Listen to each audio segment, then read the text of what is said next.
Our last inspection revealed that there was only about a handful of bees left in this hive. Then we plunged into the deep freeze with wind chills down at 0. Well, it was time to face the inevitable.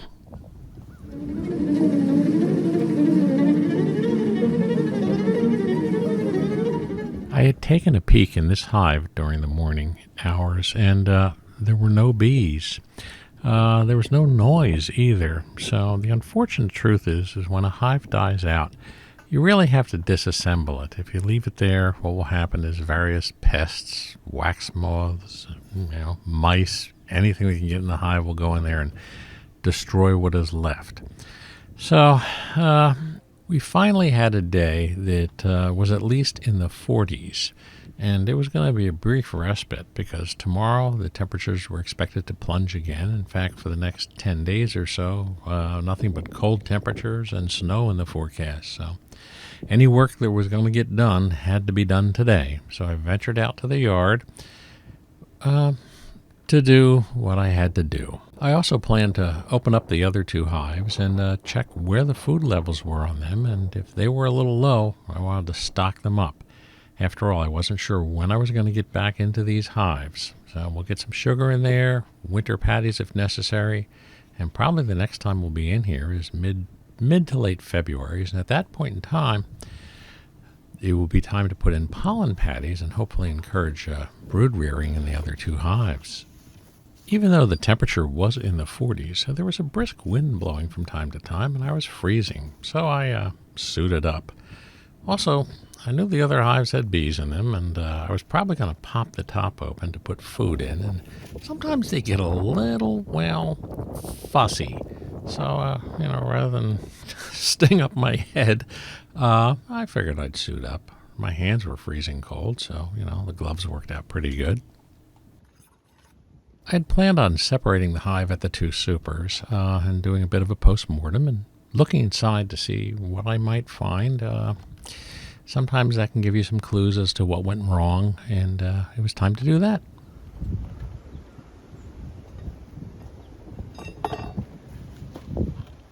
What was this?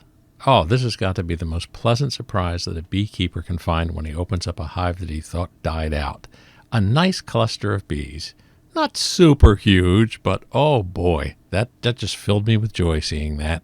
It was time to put this guy back together and let them continue. They were doing just fine. How do you like that? They're still alive.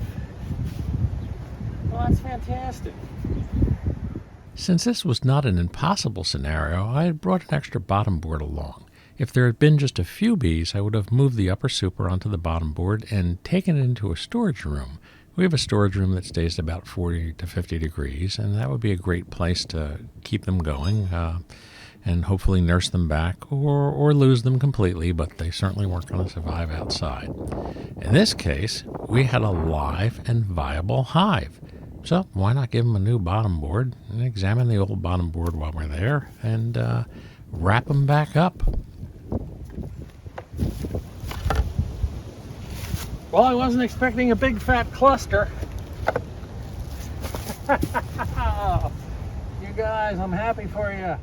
So this hive had been playing possum. You know what, though? Genetics really rule how the bees are going to be. Some of them go into cluster very tightly at a low temperature, some of them at a higher temperature. Well, it was time to take a look at the upstairs of the hive.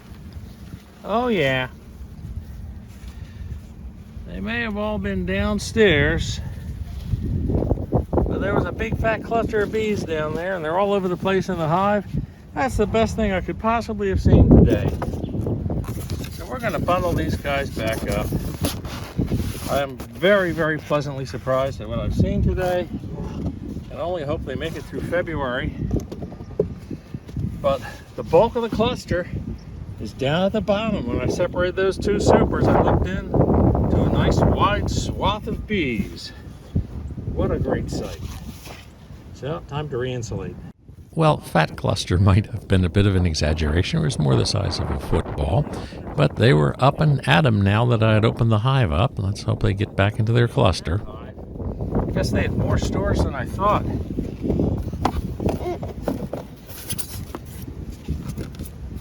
water, bees, and lots of food. Good. That's all I'm going to bother these guys with. We're going into a very, very cold week. They have food, they have heat, they have cluster. Great. So our feral hive, Mesopotamia, looked like it was doing very, very well. It was time to move on to the last of these guys, which was Troy. Troy had been very active in the previous week, so I was kind of curious whether they hunkered down due to all the cold. That seems to be what's been going on. Our first hive, Atlantis, has been such a joyous surprise to me that I optimistically opened this guy, expecting them to be rip-roaring and going at it.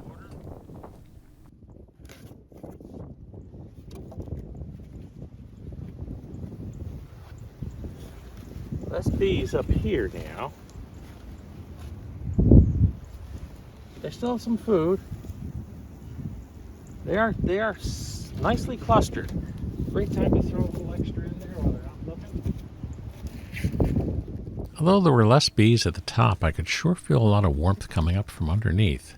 So I suspected that they went down and hunkered down a bit finally. They had been very active and reluctant to get into cluster, but as I say, this last week was very, very cold. So it was time to throw some food on and get them ready for the next couple of weeks, which was to be very, very cold too. Give them one more of the winter patties.